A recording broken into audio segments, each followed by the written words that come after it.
racing against yourself.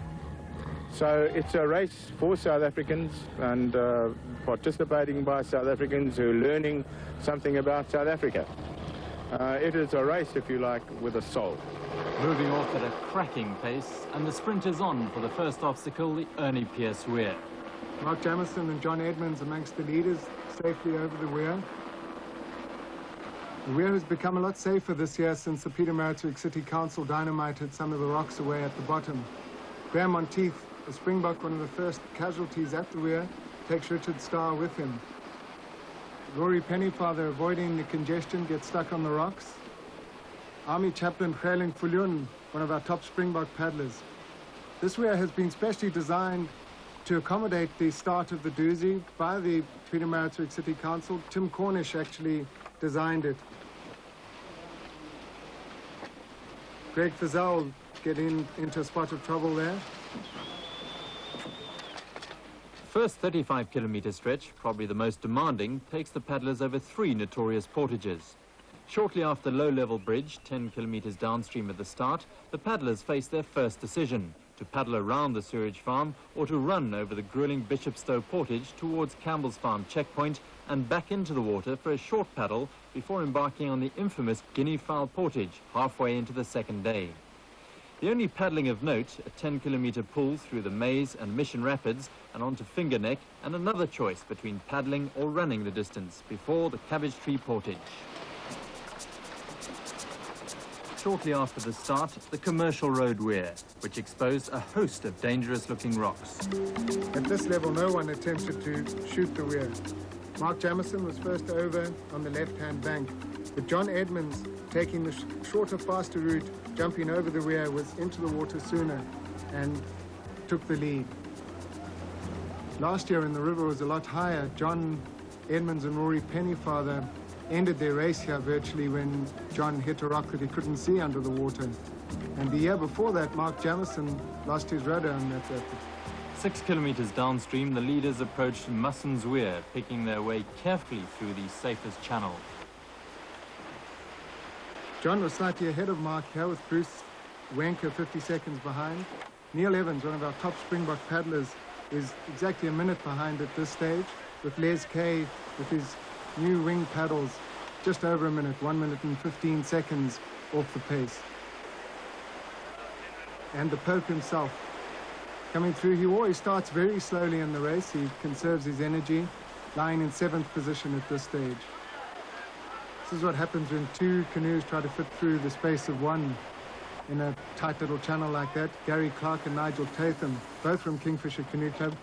At low-level bridge, the paddlers faced their first crucial choice. The leaders opted to get out and run the faster, longer route to Campbell's Farm, while the weaker runners chose to paddle further. With Sewage Farm in the background, Graham Pope Ellis had pulled strongly up to 4th place after lying 7th at low-level bridge. Bishopstow portage is 8.5 kilometres long, and Graham normally tries to conserve his energy up the Bishopstow hill, but then he really gets going down towards the Bishopstow Hall. The 2 routes converged at Bishopstow Hall, John Edmonds leading by 2 minutes and 9 seconds over Bruce Wenker.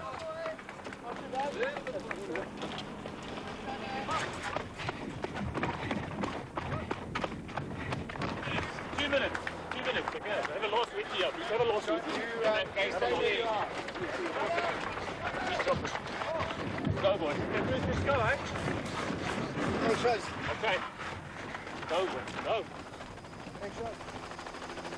With Graham Pope Ellis in 4th place, they run over the rugged terrain on their way down to Campbell's Farm, and the first bit of race drama for John Edmonds.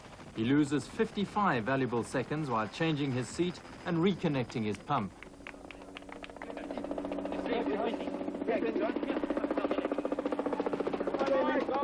John alerted his seconds at low-level bridge that he had a problem, and there's some excellent teamwork there as they get him going without too much delay. Bruce Wenker still going strong in 2nd place. And Mark Jamison showing the strain of trying to keep up with Edmonds' fierce pace. After a short paddle through Teguan Rapids, it was out again through the orange groves and hole-in-the-wall portage. Bruce Wenke still in second place at this stage, but he's losing a bit of time to John and has to really get going to keep in contact. At the halfway point, Guinea Fowl Portage, probably the most grueling run of the first day, and leading straight down into the steaming Devil's Cauldron. And looking remarkably fresh coming up the Guinea Fowl Portage, 3 minutes and 40 seconds ahead, leader John Edmonds. How's it going, John? Ooh. Oh, well, very well. Thanks. Any problems, John? No, no, sir. Broke my seat at the weir. Apart from that, nothing. Bruce Wenke and Graham Pope Ellis dropping into the Devil's Cauldron, where later in the day the fish and chips got really congested. Pope Ellis had now moved into second place, having overtaken Wenke, and was now 3 minutes and 40 seconds behind Edmonds. Fourth place man, Les Kay, having a few problems with the fence, but he was still very much in contention with that battle for second and third place.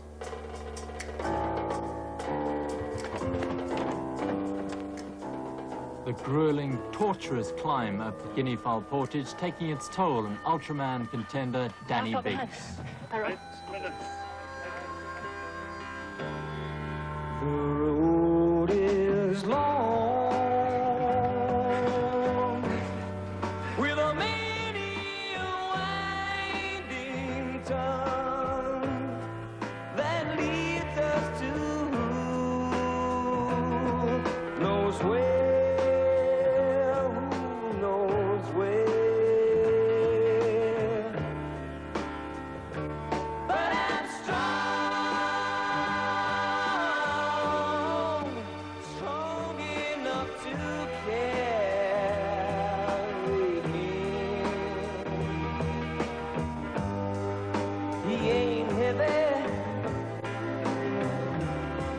My brother,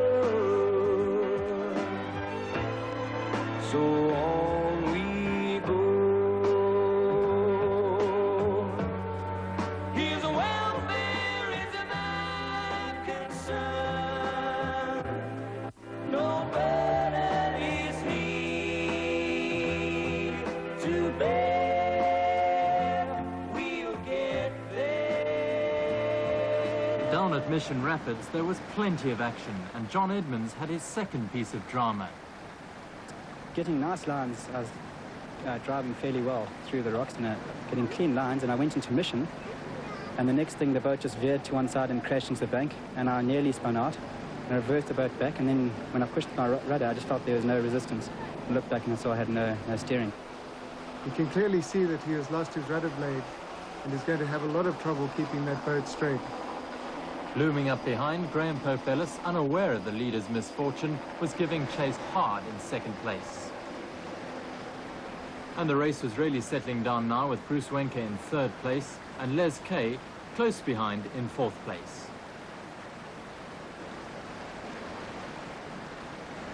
A welcome landmark close to the end of the first day, Dusi Bridge.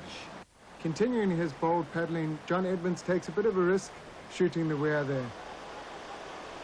And gets a warm welcome from the local fraternity and his mother, welcoming the first of her 6 sons in this year's Dusi, John Edmonds' first home.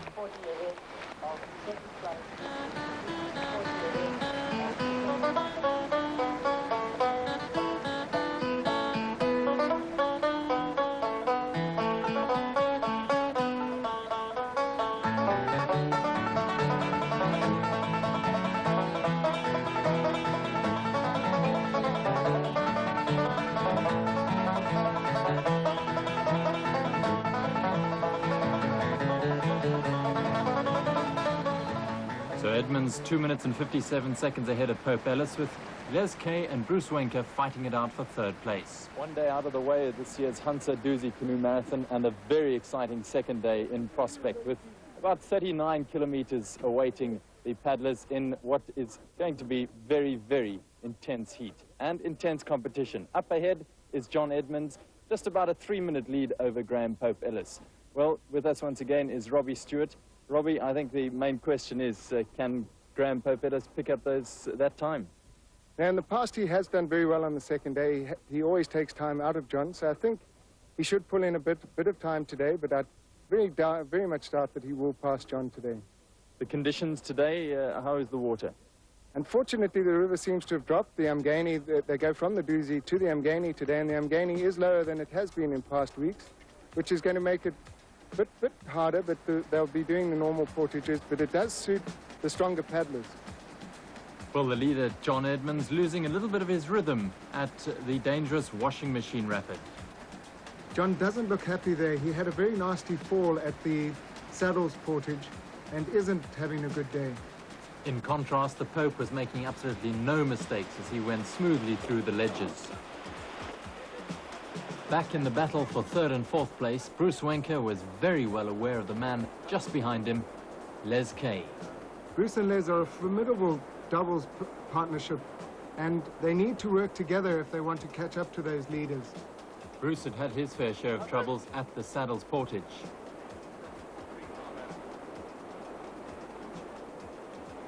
"12 kilometers downstream from the start, Ibis Point, a dangerous group of rapids reserved for the most advanced paddlers only, and throwing caution to the wind in an effort to increase his fast diminishing lead over Pope Ellis, the skilled Edmonds becomes the first leading paddler to shoot Ibis Point Rapid.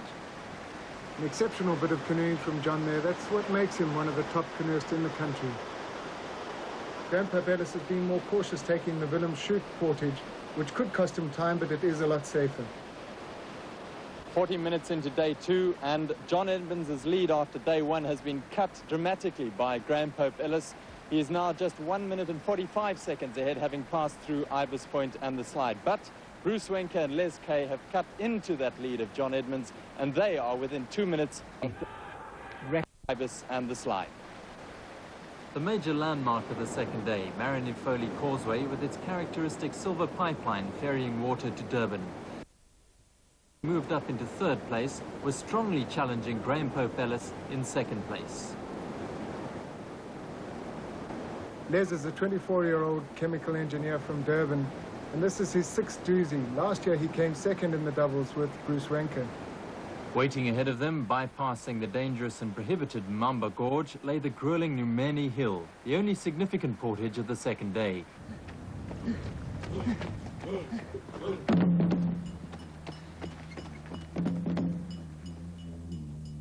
And right up there with the men, dominating the ladies section, Marlene Lowenstein. And down again into the mighty rapids of Tombi, and John Edmonds just hanging on to his tenuous lead. And scarcely a minute behind, Pope Ellis in total control and challenging for that lead. Pre-race favourite Bruce Wenker's boat and race were rapidly falling apart after mishaps at the Saddles and washing machine. When I got here to Tombi Rapid, I decided to try and sneak it instead of going down the main drop because of the broken nose of my boat. When I got here and this happened, I realized that the gap between Les and myself and the front runners was too big and I would never catch it up. You just don't make mistakes like this.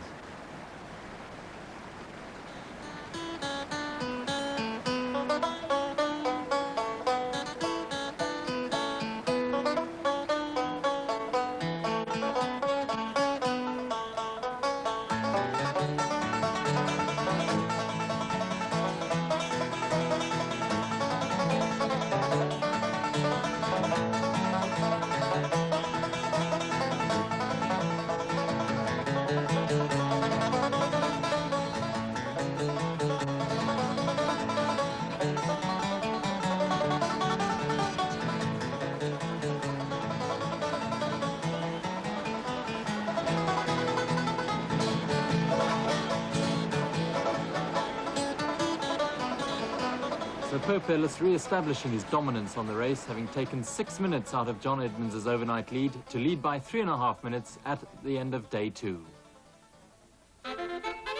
An hour after Pope Ellis and Edmonds set off on day 3, the first of the massed batch starts.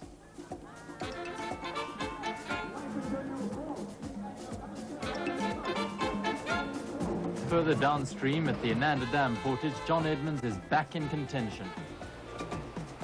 Graham's recipe for success has been to not make mistakes. The younger Edmonds continues his bold challenge by taking to the water higher up and shooting the Tops Needle Rapid. I decided to get in early and shoot the second half of Tops Needle, because I knew it was about 25 to 30 seconds faster. Trouble is you have to get across and punch into the middle of the river to avoid those 3 holes on the left-hand side. So you have to paddle sideways across the river. It's about 30 seconds faster, but there's a bit of a risk if you don't get your line right or if you go into one of the holes. The risk paid off for John as he surged past the Pope and back into the lead, while back in 3rd place, Les Kay was taking to the water at the Ananda Dam portage. Have you found the path? Yep. Hey? It's over here. Words of assurance from John Edmonds' seconds as he takes out at the Burma Road portage with Graham Pope Ellis in hot pursuit.